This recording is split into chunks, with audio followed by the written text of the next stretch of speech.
शिवाय नमः शिवाय ओम नमः शिवाय नमः शिवाय नमः शिवाय ओम नमः शिवाय ఆదిదేవుడై అవని పాలన చేసే హే జగదీశ హర ఓం నమ శివాయ ద్వాదశ క్షేత్రములనరే దేవ శంభో శ్రీ పరమేశ శివ ఓం నమ శివాయ हर हर नमः शिवाय शिव शिव नमः शिवाय हर ओम नमः शिवाय शिव ओम नमः शिवाय సౌరాష్ట్రంలో సోమనాథుడై వెలిగే చల్లని స్వామి హర ఓం నమ శివాయ.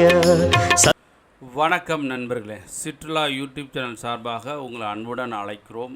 இப்போ நீங்கள் பார்த்துக்கிட்டு இருக்கீங்க இல்லையா, இந்த கோபுரம் உத்தரகோசமங்கை மங்களநாத சுவாமி கோயிலோட கோபுரம் அதையும் பார்த்துக்கிட்டு இருக்கீங்க. இந்த உத்தரகோசமங்கை எங்கே இருக்குது அப்படின்னு சொன்னால், ராமநாதபுரத்துலேருந்து ஒரு 10 கிலோமீட்டர் தூரத்தில் இருக்குது அப்படின்னு சொல்கிறாங்க. அதாவது மதுரை ராமநாதபுரம் தேசிய நெடுஞ்சாலையில் அதிலிருந்து முடிங்களாக்க கரெக்டாக 7 கிலோமீட்டர் தொலைவில் ராமநாதபுரத்துக்கு முன்பாக 10 கிலோமீட்டர் தொலைவில் அங்கே மதுரையிலேருந்து வந்தமாக்கும் வலது சைடு பண்ணிங்கன்னா ஒரு 7 கிலோமீட்டர் தொலைவில் இந்த உத்தரகோசமங்கை இருக்குது. இங்கே ராம்நாடு போயிட்டிங்கனாக்கா ராம்நாட்டிலேருந்து அதிகபட்சம் ஒரு 10 கிலோமீட்டருக்குள்ளே இருக்கும். திருப்புலானி இருக்குது ஒரு ஊர், அந்த திருப்புலானிலேருந்து அங்கே ஒரு 3 to 4 கிலோமீட்டர் அந்த ரேஞ்சில் இருக்கும். ஸோ இங்கே இதே உத்தரகோசமங்கை இருக்கும் இடம். அது உத்தரகோசமங்கை மங்களநாத சுவாமி கோயில் அல்லது உத்தரகோசமங்கை மங்களநாத சுவாமி கோயில் அப்படின்னு சொல்லுவாங்க. இது தமிழ்நாட்டில் உள்ள ராமநாதபுரம் மாவட்டத்தில் உத்தரகோசமங்கை என்ற ஊரில் அமைந்துள்ள சிவன் ஆலயம் தான் இந்த ஆலயம். இங்கு மங்களேஸ்வரி சமேத மங்களேஸ்வரர் சிவன் கோயில் எனும் பிரபலமான இந்து கோயில் உள்ளது. 5½ அடி உயரம் முழுவதும் விலை மதிப்பிட முடியாத மரகத திருமேனி நடராஜர் ஆண்டு முழுவதும் சந்தன காப்பிட் காட்சி அளிக்கிறார். வணக்கம் நண்பர்களே, சிற்றுலா யூடியூப் சேனல் சார்பாக உங்கள் அன்பு நாளைக்கு எங்கே வந்திருக்கோம்? உத்தரகோசமங்கைக்கு வந்திருக்கோம். அங்கே உள்ளே போய் தாண்டிக்கணும். அருள்மிகு ஸ்ரீ மங்களநாதர் மங்களேஸ்வரி திருக்கோயில்.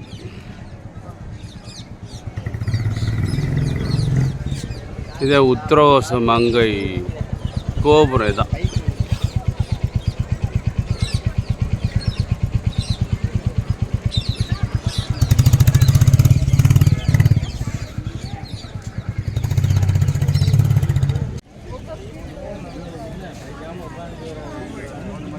உத்தரகோசமங்கை நிறையா சாமியார்கள் இருக்காங்க.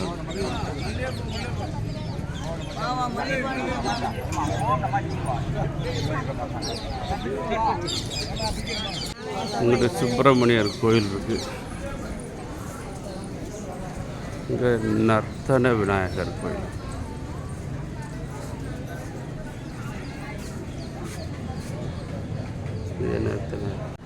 உத்தரகோசமங்கை கோயிலுக்கு இப்போ உள்ளே போகிறோம். இப்போ ராஜகோபுரத்தை பார்த்தோம் இல்லையா, ராஜகோபுரம் உள்ளே நடந்து உள்ளே போகிறோம். உள்ளே போனவுடனே இடது பக்கம் ஒரு பிள்ளையார் இருக்காங்க. அந்த பிள்ளையாரை பார்த்தாலே வித்தியாசமான பிள்ளையாராகவே இருக்கும். நார்மலாக வேறு இடத்துல பார்க்குற பிள்ளையார் பக்கத்தில் இருக்கும், இங்கே ஒரு வித்தியாசமான ஒரு பிள்ளையார் இருக்கும். அந்த பிள்ளையாரை சாமி கும்பிடுங்க. நிறைய பேர் சாமி கும்பிட்டுருக்குறாங்க, அதையும் பாருங்கள். சாமி கும்பிட்டுட்டு தான் அடுத்து நம்ம உள்ளே போகிறோம். வாங்க உள்ளே போமா. நான் சாமி கும்பிடுங்க. கோவில் அமைப்பு எப்படி இருக்குன்னு சொன்னால், இக்கோவிலில் மங்களநாத சுவாமி, மங்களேஸ்வரி அம்மன் சன்னதி, நடராஜர், சுயம்புலிங்கம், பைரவர், தட்சிணாமூர்த்தி, பைரவர், சண்டேஸ்வரர், பாலபைரவர் உபசன்னதிகளும் இந்த கோயிலில் இருக்குது. இங்கு கோயில் குளம் வேறு இங்கே இருக்குன்னு சொல்கிறாங்க. இக்கோவிலில் 7 நிலை கொண்ட ராஜகோபுரம் உட்பட மொத்தம் 5 கோபுரங்கள் உள்ளன. உட்பிரகாரம் நுழையும் பொழுது அழகிய வேலைப்பாடுகளுடன் காணப்படும் யாழிகளில் 2 யாழிகள் வாயில் கல்லாலான பந்தை கொண்டுள்ளது. கையை நுழைத்து இந்த பந்தை நகர்த்த முடியும். உலகிலேயே முதலில் தோன்றிய கோவில் ராமநாதபுரத்தில் உள்ள சிவபெருமான் வீட்டிற்கும் புனித தலங்களில் ஒன்றுதான் இந்த உத்தரகோசமங்கை. இந்த உத்தரகோசமங்கை சிவன் கோயிலை தான் உலகிலேயே முதலில் தோன்றிய சிவன் கோயில் அப்படின்னு சொல்லுவாங்க. உலகிலேயே முதலில் தோன்றிய கோயில் இந்த சிவன் கோயில். ஆதி காலத்தில், அதுவும் நவக்கிரகங்கள் அறியப்படாத காலத்தில் இருந்த சூரியன், சந்திரன், செவ்வாய் மட்டுமே இங்கு கிரகங்களாக உள்ளது. இதிலிருந்தே இந்த ஆலயம் மிக பழமையானது என்பதை நாம் பார்க்கலாம். உலகில் உள்ள எந்த நாட்டிற்கும் இல்லாத சிறப்பு நமது பாரத தேசத்துக்கு உண்டு. இந்தியாவை புண்ணிய பூமி, புனித பூமி, ஞான பூமி என்று எல்லோரும் அழைக்கிறாங்க. அதுக்கு காரணம் என்ன அப்படின்னா, நம் நாட்டில்தான் பல்வேறு புண்ணிய சேஸ்திரங்களும் தீர்த்தங்களும் மூர்த்திகளும் உள்ளன. ஆதிசங்கரர், ராமானுஜர், சாய்பாபா, ரமண மகரிஷி போன்ற மகான்கள் அவதரித்த அற்புத பூமிதான் நம்ம பூமி. இந்த உத்தரகோசமங்க கோயில் ராவணனும் அவருடைய மனைவியுமான மண்டோதரியும் வழிபட்டு வரம் பெற்ற தலம் என்று சொல்லப்படுகிறது. ராவணனுக்கு திருமணம் தாமதமாகி கொண்டே சென்றபோது அவர் இந்த ஆலயத்துக்கு வழிபட்டு திருமண பேறு பெற்றதாக வரலாற்று தகவல் கூறுகிறது. இந்த உத்தரகோசமங்க கோவிலை ராவணனும் அவருடைய மனைவி மண்டோதரியும் வழிபட்டதன் காரணமாக திருமணம் நடைபெற்றது. அதே போல் ராவணனுக்கும் மண்டோதரிக்கும் திருமணம் முடிந்த பின்னர் புத்திர பாக்கியத்திற்காக காத்திருந்தனர். அப்போது ராவணின் வழிகாட்டுதலின்படி மண்டோதரி இத்தல இறைவனையும் இறைவியையும் வழிபட்டு புத்திர பேறு அடைந்தார். பிரம்மஹத்தி தோஷத்தை நீக்கக்கூடிய ராமேஸ்வரம் ராமநாத சுவாமி கோயில் தோன்றுவதற்கு முன்னரே தோன்றிய ஆலயம்தான் இந்த உத்தரகோசமங்கை ஆலயம். இதனை மண் தோன்றிய போதே மங்கை தோன்றியது அப்படின்னு சொல்லுவாங்களா. அந்த கோயிலில் எப்படி சொல்லுவாங்க, மண் தோன்றிய போதே மங்கை தோன்றியது என்ற சொல்மொழியின் மூலமாக இந்த கோயில் எப்போ தோன்றுச்சு, பழமையான கோயில் என்பதை நம்ம அறியலாம் அப்படின்னு சொல்கிறாங்க. உத்தரகோசமங்கை என்ற பேர் இப்போ இருந்தாலும் இதை திரு என்றால் அழகு மற்றும் சிறந்த என்று பொருள். உத்திரம் என்பதற்கு ரகசியம் என்றும், கோஷம் என்பதற்கு சொல்லுதல் என்றும் பொருள்படும். மங்கை என்பது அம்பாளை குறிக்கும். அம்பாளுக்கு ஓம் என்றும் பிரணவ மந்திர விளக்கத்தை இறைவன் விளக்கும் இடம் என்பதே இதற்கு சரியான பொருள் அப்படின்னு சொல்கிறாங்க. அம்பாளுக்கு மட்டுமின்றி மாணிக்கவாசகர் அடங்கிய 1000 பிரணவ பொருளை இங்கு இறைவன் உபதேசம் செய்து உள்ளார் என்றும் இங்கே கூறப்படுகிறது. இப்போ பார்த்துக்கிட்டு இருக்கீங்க இல்லையா ஒரு கோபுரம். இந்த கோபுரத்து மேலே 2 சைடு, அந்த கோபுரத்துக்கு மேலே 2 சைடுமே விளக்கு, அதாவது மோட்ச தீபம் ஏற்றுற மாதிரி அதில் எண்ணெய் ஊற்றுற மாதிரி இருக்குது. அந்த எண்ணெய் ஊற்றிட்டு அதில் மோட்ச தீபம் ஏற்றுறாங்க இந்த உத்தரகோசமங்கை கோபுரத்தில். நீங்கள் பார்க்குறீங்க இல்லையா, அந்த கோபுரத்து மேலே தான் மோட்ச தீபம் ஏற்றுறாங்க. இந்த மோட்ச தீபம் எதுக்கு ஏற்றுறாங்க அப்படின்னா, மோட்ச தீபம் என்பது இறந்த முன்னோர்களை நினைத்து கோயில் கோபுரங்களில் விளக்கேற்ற சொல்லி வழிபாடும் செய்யும் முறை தான் இந்த மோட்ச தீப முறை.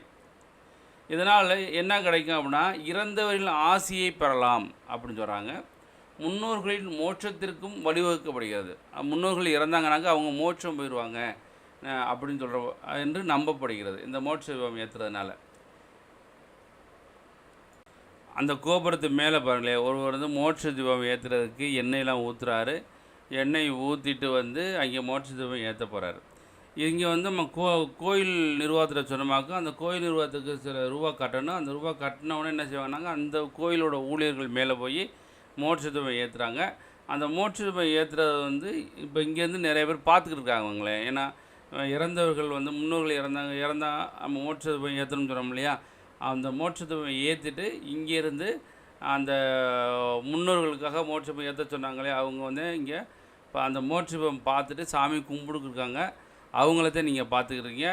இதனால தான் மோட்ச தீபம் கோயிலில் எல்லா கோயிலும் ஏற்ற முடியாது, சில கோயிலில் தான் ஏற்ற முடியும். அந்த எந்தெந்த கோயில்னு பார்த்து மேக்ஸிமம் இந்த சிவன் கோயிலில் தான் இந்த மோட்ச தீபம் ஏற்றுவாங்க. அதனால் நீங்கள் மோட்ச தீபம் ஏற்றணும் அப்படின்னு சொன்னால் நிறைய கோயில் சிவன் கோயிலில் மோட்ச தீபம் ஏற்றலாம், கோபுரத்துலேயும் ஏற்றலாம். அதுமாதிரி கீழேயுமே மோட்ச தீபம் விளக்கு போடுறதுக்கு இருக்குது நிறையா கோயிலில். அந்த மாதிரி ஒரு கோயிலில் இந்த உத்தரகோசமங்கை கோயில், அதை தான் இப்போ நீங்கள் பார்த்துக்கிட்டீங்க. மோட்ச தீபம் சிவலோகம் அப்படின்னு சொல்கிறாங்க. அதாவது மோட்ச தீபம் திரிகள் அந்த மோட்ச தீபம் இருக்குல்ல, அதனுடைய திரிகள் எப்படி இருக்குன்னு சொன்னால் சிவலோகத்தை பார்த்து மேல் நோக்கி எரிய வேண்டுமா. அந்த விளக்கு வந்து கீழே அந்த மாதிரி கூடாது, அந்த வானத்தை நோக்கி எரியணும். அப்போதான் வந்து அவங்க சிவலோகம் போய் அடைவாங்க அப்படி ஒரு நம்பிக்கையில் இந்த விளக்கு ஏற்றுறாங்க. அதைத்தான் இப்போ நீங்கள் பார்த்துக்கிட்டு இப்போ நீங்கள் பார்த்துட்ருக்கீங்களே ஒரு நடராஜர் சிலை இருக்குது. இது செம்பிலான வடிவமைக்கப்பட்ட ஒரு சிலை. அந்த சிலையை வந்து ஒரு மேடை மாதிரி வச்சு அது மேலே வச்சுருக்காங்க. அந்த சிலையை போய் பார்த்து சாமி கும்பிட்டு நீங்கள் அதிலே ஃபோட்டோலாம் எடுத்துக்கலாம். ஞாபகார்த்தமாக நம்ம உத்திரகோசம் அங்கே வந்திருக்கோம் என்ற அடிப்படையில் வந்து நீங்கள் ஃபோட்டோ எடுத்துகிட்டு அப்புறம் நீங்கள் சாமி கும்பிட உள்ளே போகலாம்.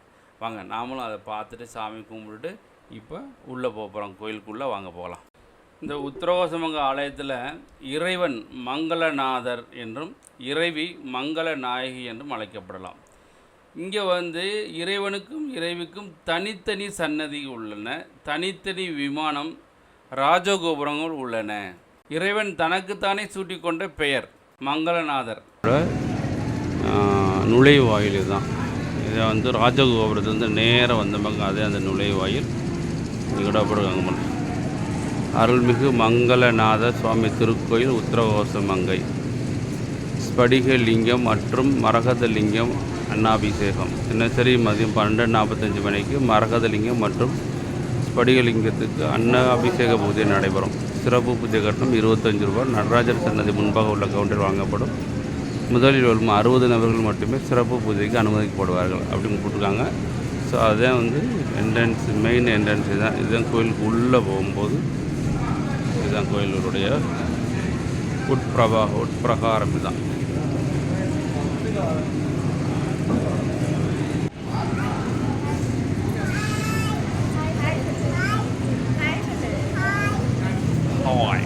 எங்க வந்திருக்கோம்?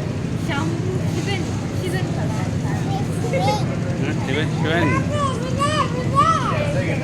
நடராஜர். இப்போது உத்திரகோசமங்கை சிவன் கோயிலுக்கு உள்ளே போகிறோம். இந்த இதுதான் வந்து சிவன் கோயிலுக்கு நேராக போனமாக்கு சிவன் கோயில். இதை உலகத்திலேயே முதன்மையாக தோன்றிய சிவன் கோயில் அப்படின்னு சொல்கிறாங்க. அந்த கோயிலுக்கு தான் உள்ளே போகிறோம். வாங்க உள்ளே போய்கிட்டே நம்ம அந்த சிவன் கோயிலை பார்க்க போவோம். வாங்க போகலாமா? வாங்க, நல்லா சாமி வேண்டிக்குங்க. உண்மைக்கு ஒரு பிரசித்தி பெற்ற ஆலயம். இதை நீங்கள் பார்த்தாலே போதும், உங்களுக்கு நல்லது நடக்கும். மங்களநாதர் என்ற திருப்பெயரானது இறைவன் தனக்குத்தானே சூட்டி கொண்ட பெயர் அப்படின்னு சொல்கிறாங்க. ராவணனுக்கு மங்கள நான் அணிவிக்கும் பாக்கியத்தை இத்தலத்தில் இருந்தே அருள் பாலித்தமையால் இறைவன் மங்களநாதர் ஆனார்.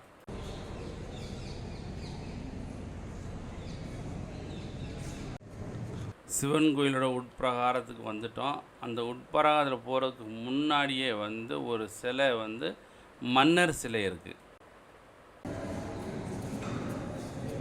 ராமநாத சேதுபதி. இப்போ நீங்கள் பார்த்துட்டு இருக்கீங்களா, இதே வந்து உலகின் முதலில் தோன்றிய சிவன் கோயில்.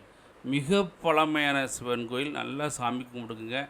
இதை பார்த்தாலே உங்களுக்கு நல்லதே நடக்கும். கண்டிப்பாக எல்லோரும் நல்லா இருக்கணும். அந்த சிவன் சன்னதியை வந்து நல்லா பார்த்து சாமி கும்பிடுங்க. ஓம் நமச்சிவாய, ஓம் நமச்சிவாய, ஓம் நமச்சிவாய.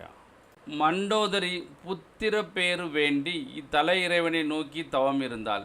பரிவு கொண்ட சிவபெருமான் அவளுக்கு புத்திர பேரு வரம் அளிப்பதற்காக இலங்கைக்கு எழுந்தருள எண்ணினார். அதற்கு முன்பாக தன் அடியார்கள் ஆயிரவர்களிடம் எனது திருமேனியை ராவணன் தீண்டும் போது இங்குள்ள குலத்தில் அக்னி தோன்றும் என்று கூறி மறைந்தார். பின்னர் இலங்கையில் எழுந்தருளிய இறைவன் மண்டோதரின் முன்பாக சிறு குழந்தையாக உருவெடுத்து வரமளித்தார். அப்போது அங்கு வந்த ராவணன் குழந்தையின் அழகை பார்த்து அதனை தன் கைகளால் அள்ளி எடுத்து கொஞ்சி மகிழ்ந்தான். ராவணன் தீண்டியவுடன் உத்திரகோச மங்கை ஆலயத்தில் உள்ள திருக்குளத்தில் அக்னி வளர்ந்தது. பிரணவ பொருளை உபதேசம் பெற்ற ஆயிரவரும் அந்த அக்னியில் இறங்கி கைலாயம் சென்றனர். ஆனால் இறைவன் அவர்கள் அனைவரையும் மீண்டும் அழைத்து அருள் பாலித்தார். நந்தி காதில் சொன்னால் நல்லது நடக்கும் ஒரு ஐதீகம். அதனால தான் நிறைய பேர் நந்தி காதல் சொல்லிக்கிட்டு இருக்காங்க.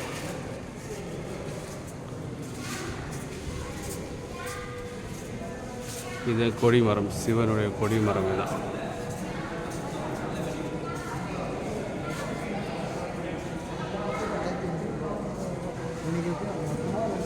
காலத்து சிலைகள் பாருங்களேன், பழங்காலத்து சிலைகள்.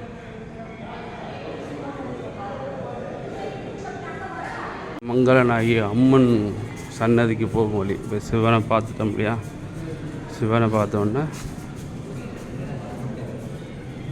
மங்களநாயகி கோயிலை நம்ம பார்க்க போனோம். அடுத்து இந்த கோயிலுக்கு உள்ளேயே பாருங்களேன் எப்படிலாம் இருக்கு பாருங்கள். மங்கள விநாயகர் கோயில் இதுதான்.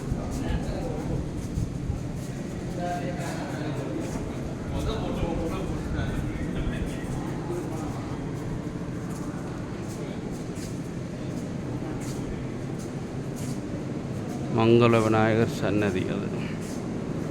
இது மங்கள நாயகி அம்மன் சன்னதி தான். அம்மன் சன்னதி தான் வந்துட்டுருக்கோம். இது நிறைய வேலைப்பாடுகள் நடந்துகிட்ருக்கு. இப்போ வாங்க, நிறையா இப்போ பெயிண்டிங் வேலை நிறைய நடந்துகிட்ருக்கு. அதை இப்போ பார்த்துக்கிறீங்க.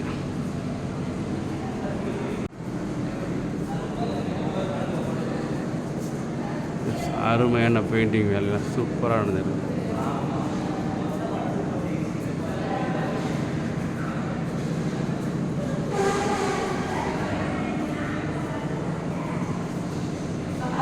வணக்கம் நண்பர்களே, நம்ம எங்கே வந்திருக்கோம்னாக்கா மங்கள நாயகி கோயில் உத்திரகோச மங்கைக்கு வந்திருக்கோம். இந்த உத்திரகோச மங்கையில் உள்ள வந்து நிறைய பெயிண்டிங்கள் நடந்துருக்கு. பெயிண்டிங் அழகாக இருக்குது. உத்திரகோச மங்கை கோயில் இருக்குது. மங்கள நாயகி கோயிலை பார்க்க போகிறோம். வாங்க, அந்த கோயில் தான் அழகாக இருக்குது. எவ்வளோ சூப்பராக இருக்குது, அழகாக இருக்குது. இதே உத்திரகோச மங்கை மங்கள நாயகி கோயிலுக்கு முன்பாக வந்து பெயிண்ட் அடிச்சிட்ருக்காங்க. அதோடைய அழகத்தையும் பார்த்துக்கிறதுக்கு மிக சூப்பராக இருக்குது. அந்த பெயிண்டிங் அருமையான பெயிண்டிங். அதையும் பார்த்துக்கிறீங்க. இப்போ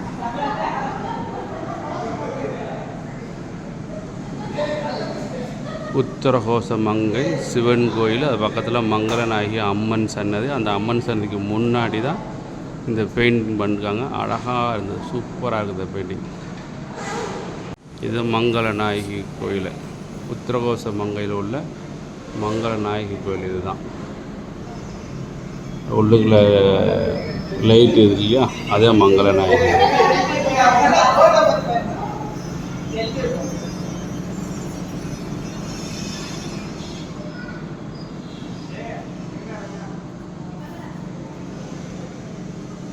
நம்ம உத்திரகோச மங்கைக்கு வந்திருக்கோம். அந்த உத்திரகோச மங்கையில் மங்கள நாயகி கோயிலை பார்க்க போகிறோம். வாங்க, உள்ள சாமியை பார்த்துட்டு அப்படியே போவோம். நீங்களும் சாமி கும்பிட்டு உண்மையில் நல்லதே நடக்கும். உங்களுக்கு எல்லாத்துக்கும் நல்லதே நடக்கணும். இதை பார்த்துக்கிட்டு உங்களுக்கும் நல்லதே நடக்கணும். சாமி கும்பிட்டு நீங்கள் வாங்க போகலாம். இதே உட்பிரகாரம்.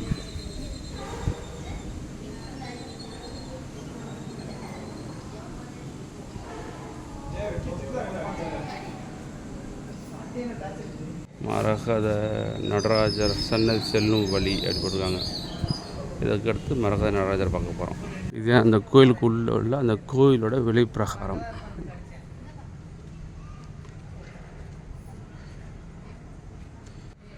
இந்த கோயிலுக்குள்ளே மங்கள நாயகி கோயிலை பார்த்துட்டு இப்போ வெளியில் நடந்து போய்க்கிருக்கோம். அந்த உள்ளுக்குள்ளேயே, அந்த கோயிலுக்குள்ளேயே அந்த கோயில், அந்த மங்கள நாயகியோட வெளிப்பிரகாரம். இப்போ நடராஜர் சாமி பார்க்க போகிறோம். மரகத லிங்கம் நடராஜரை பார்க்க போகிறோம்.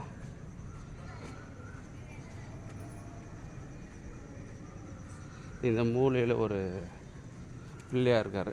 அவர் பிள்ளையாரை பார்த்துட்டு போவோம். இவர் தான் வந்து கன்னி மூல கணபதி அப்படிங்க. இவர் தான் கன்னி மூல கணபதி பிள்ளையார் சுவாமி. சிவன் கோயிலோட வெளிப்பிரகாரம். இந்த கோவில் வந்து முற்பிறவி பாவங்கள், சாப விமோச்சனங்கள், ஜாகத்தில் உள்ள தோஷங்களை போக்கும் தலமாக விளங்குகிறது. சிவன் கோயில்களிலும் சிவ வழிபாடுகளிலும் சிவபெருமானுக்கு தாளம்பூ படைத்து வழிபாடு நடைபெறுவது இல்லை. ஆனால் இந்த கோவிலில் மட்டும்தான் சிவபெருமானுக்கு தாளம்பூவை கொண்டு பூஜிக்கப்படுகிறது. ஸோ இதெல்லாம் வந்து மக்கள் என்ன செய்யணுன்னாக்கா தன்னுடைய நமக்கு என்னென்ன செய்ய போகிறோம், முக்கியமாக வீடு கட்டணும் அப்படின்னு நினச்சாங்களாக்க இந்த மாதிரி வீடு கட்டுற மாதிரி கல்லை எடுத்து மேலே மேலே வைக்கிறாங்க. இது ஒரு ஐதீகம். இங்கே ஒருத்தர் வீடு கட்டிக்கிட்டு இருக்காரு. இது வந்து என்ன நினைக்கிறோமோ அது நிறைவேறும். அதனால் வீடு கட்டிக்கிட்டு இருக்காரு. என்ன ஜப்பானில் வீடு கட்டணுமா, இங்கே வீடு கட்டணுமா?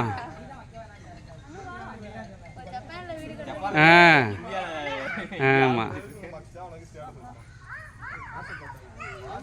கீழே விழுகக்கூடாது.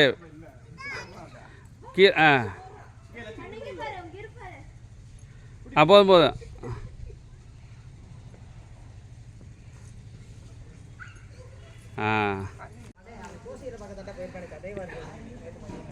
ஸோ இந்த மாதிரி மேலே கல் எடுத்து வச்சோம்னா ஒரு ஐதீகம்.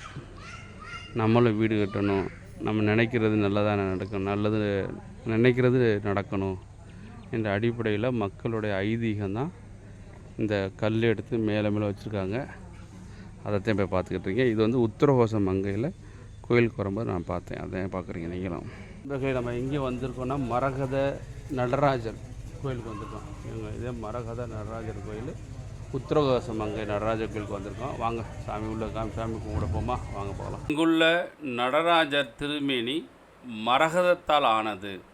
இந்த மரகத திருமேனியை மார்கழி மாதம் நடைபெறும் ஆருத்ரா தரிசனத்தின் போது மட்டுமே காண முடியும். மற்றபடி வருடம் முழுவதும் இந்த நடராஜர் சந்தன காப்பு அலங்காரத்திலேயே காட்சியளிப்பார். எனவே வீதி உலா வருவதற்கும் நித்திய அபிஷேகத்திற்காகவும் பஞ்சலோகத்தாலான மற்றொரு நடராஜர் திருமேனி இங்கு இருக்கிறது. ஆனந்த தாண்டவம் ஆடும் நடராஜர் இங்கு தனது பள்ளி அறையில் அம்பாளுக்காக தனிமையில் நடனம் ஆடினார் என்பது தல வரலாறு. இதன் பிறகே சிதம்பரத்தில் நடராஜர் நடன காட்சியை அரங்கேற்றியதாக கூறப்படுகிறது. வாழ்வில் ஒரு முறையேனும் இந்த மரகத மேனியை தரிசனம் செய்து வருவது வாழ்வில் சிறப்பு தருவதாக இருக்கும். இங்கே வேலை நிறைய நடந்துக்கிட்டு இருக்கு. அதில் வந்து கல்லெல்லாம் வந்து வடிவமைச்சு வச்சுருக்காங்க இந்த கோயிலுக்கு. அதுதான் இப்போ பார்த்துக்கிட்டு இருக்கேன். இப்போ பார்த்துக்கிறேன். இதே வந்து மரகத நடராஜர் கோயிலோட வெளிப்பிரகாரம், வெளியிலேருந்து நான் அந்த வீடியோ எடுத்துக்கிட்டு இருக்கேன். இதே அந்த சன்னதி மேலே அந்த கோபுரம் இருக்குது பாருங்களேன். இதே நடராஜர் கோபுரம், உத்தரகோசமங்க நடராஜர் கோபுரம், அதனுடைய சன்னதி இதுதான். முற்காலத்தில் இந்த பகுதி இலந்தை மரங்கள் நிறைந்த காடாக இருந்தது. ஆலயத்தின் தல விருட்சமும் இலந்தை மரம்தான். இங்குள்ள இலந்தை மரம் பல நூற்றாண்டை கடந்தது என்றும் கூறுகிறார்கள்.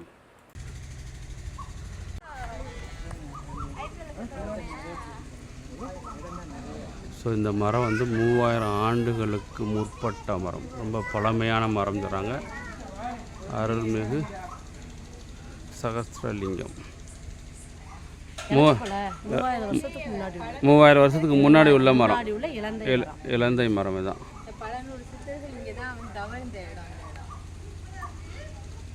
மேடம் சொல்லுங்க மேடம், சித்தர்களா? ஆமா, இந்த இடம் ஃபுல்லாவே சித்தர்கள் தவம் பண்ணாங்க. இந்த மரத்துல உட்கார்ந்து தவறு, அதுக்கு அப்புறம் சிவன் வந்து காட்சி அளிச்சது. அத ஒரே சகஸ்ரலிங்கம் இதான். இங்கே வந்து இதா இருக்காங்க. அதான் மாணிக்கவாசகர் அவர்தான் இங்கடா. 3000 ஆண்டுகளுக்கு முற்பட்ட மரம் இதுதான். அந்த மரம் வந்து சகஸ்ரலிங்கம் இருக்காங்க. அந்த சகஸ்ரலிங்கம் கோயிலுக்கு உள்ளதே இருக்குது. அந்த மரத்தோட கிளைகள் 3000 ஆண்டுகளுக்கு முற்பட்ட மரம் இருக்கு இல்லையா, அந்த மரத்தோட கிளைகள் நம்ம பார்த்துக்கிறீங்க. அது உள்ளாக இந்த மரத்தோட கிளைகள், அதை பார்த்து வேண்டிக்கங்க, கண்டிப்பாக உங்களுக்கு நல்லதே நடக்கும். ஏன்னா 3000 ஆண்டுகளுக்கு முற்பட்ட ஒரு மரத்தை பார்க்குறோன்னா அதுவே நம்மளுக்கு வந்து பேரானந்தான், ஒரு நல்ல ஒரு சம்ஜிகை தான். அருள்மிகு சகஸ்ரலிங்கம். அதாவது இந்த சகஸ்ரலிங்கத்துக்கு ஒரு கதை இருக்குது. பிரணவ பொருளை உபதேசம் பெற்ற 1000 அந்த அக்னியில் இறங்கி கைலாயம் சென்றனர். ஆனால் இறைவன் அவர்கள் அனைவரையும் மீண்டும் அழைத்து அருள்பாலித்தார். இந்த 1000 இந்த ஆலயத்தில் உள்ள இறைவனோடு கலந்து விட்டனர். அதனை இங்குள்ள சகஸ்ரலிங்கத்தில் காணலாம். 1000 பேர் இந்த சகஸ்ரலிங்கத்தில் இருக்கிறதுனால தான் இதை சகஸ்ரலிங்கம் அப்படின்னு சொல்கிறாங்க. அதனுடைய பெருமையே இதுதான். அந்த லிங்கத்தை பார்த்துக்கிறீங்க, கண்டிப்பாக அந்த லிங்கத்தை பாருங்கள், கண்டிப்பாக உங்களுக்கு நல்லதே நடக்கும். மாணிக்க வாசகர் மாணிக்க வாசகருக்கு தனி கோயிலே வச்சுருக்காங்க இங்கே மாணிக்க வாசகருக்கு. மாணிக்க வாசகர் திருவாசகத்தில் உத்தரகோச மங்கை. திரு பொன்னூஞ்சல் மாணிக்க வாசகரால் இவ்வாலயத்தில் வைத்து இயற்றி பாடப்பெற்ற சிறப்பை பெற்றது. மாணிக்க வாசகரால் பாடல் பெற்ற இத்தலம் அவரது திருவாசகத்தில் 38வது இடத்தில் சிறப்புற புகழப்பட்டுள்ளது. மாணிக்க வாசகர் திருவாசகத்தில் நீத்தல் வண்ணம் திரு பொன்னூஞ்சல் பாடியது மட்டுமல்லாமல் பல்வேறு இடங்களுக்கு சென்றாலும் அங்கும் உத்தரகோச மங்கை மன்னா என்று பாடியுள்ளார். இறைவனும் இரவியும் பள்ளியறையில் அமர்ந்து பூஜை செய்யும் போது பள்ளியறை பாடல் திரு உத்தரகோச மங்கையில் பாடல் பெற்ற பாடலாகும்.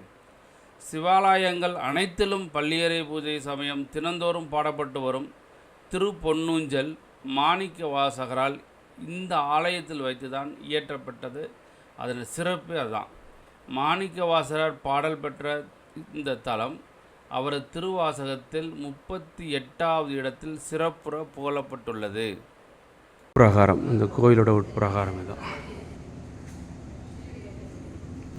நண்பர்களே, நம்ம எங்கே வந்திருக்கோம்னா உத்தரகோச மங்கையோட நடராஜர் சன்னதிக்கு வந்திருக்கோம். அந்த நடராஜர் சன்னதியில் வந்து ஒரு நடராஜர் வந்து ஒரு மேடையில் வந்து ஒரு நடராஜர் சிலை வச்சுருக்காங்க. அந்த சிலையத்தை நீங்கள் பார்த்துக்கிறீங்க.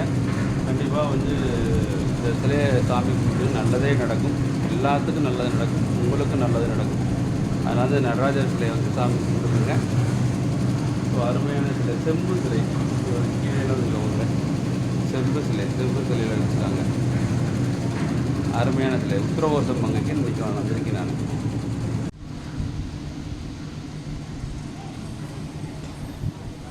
உத்தரகோச மங்கையில் உள்ள நடராஜர் சிலை, செம்பிலான நடராஜர் சிலை, அதை நீங்கள் பார்த்துக்கிறீங்க.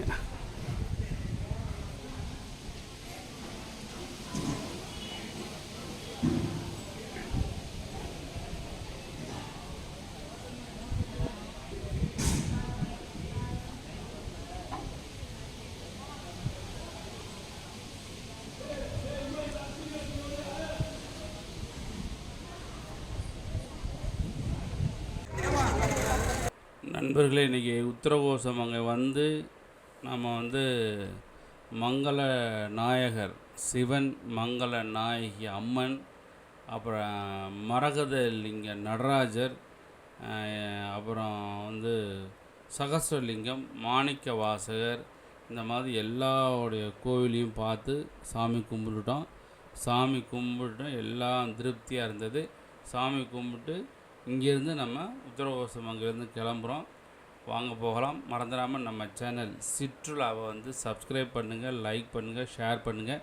கண்டிப்பாக உலகத்திலேயே முதலில் தோன்றிய கோவில் சிவன் கோயில் உத்தரகோச மங்கை. அதை பார்த்ததில் கண்டிப்பாக உங்களுக்கு திருப்தியாக இருந்திருக்கும். மறந்துடாமல் நம்ம சேனலை சப்ஸ்கிரைப் பண்ணுங்கள். இதே மாதிரி ஒரு நல்ல வீடியோவில் வந்து பார்ப்போம், அடுத்த வீடியோவை. நன்றி நண்பர்களே, நன்றி, வணக்கம். மறந்துடாமல் நம்ம சேனலை சப்ஸ்கிரைப் பண்ணுங்கள். நன்றி. உத்தரகோச மங்கை ரோடு.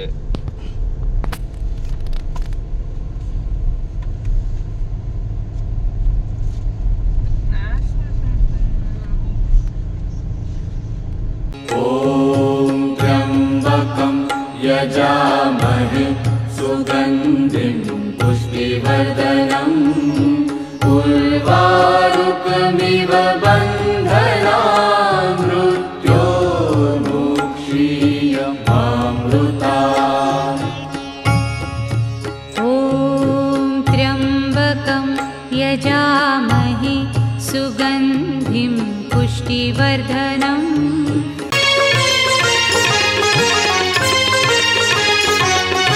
நம சிவாய நம சிவாய ஓம் நம சிவாய நம சிவாய நம சிவாய ஓம் நம சிவாய.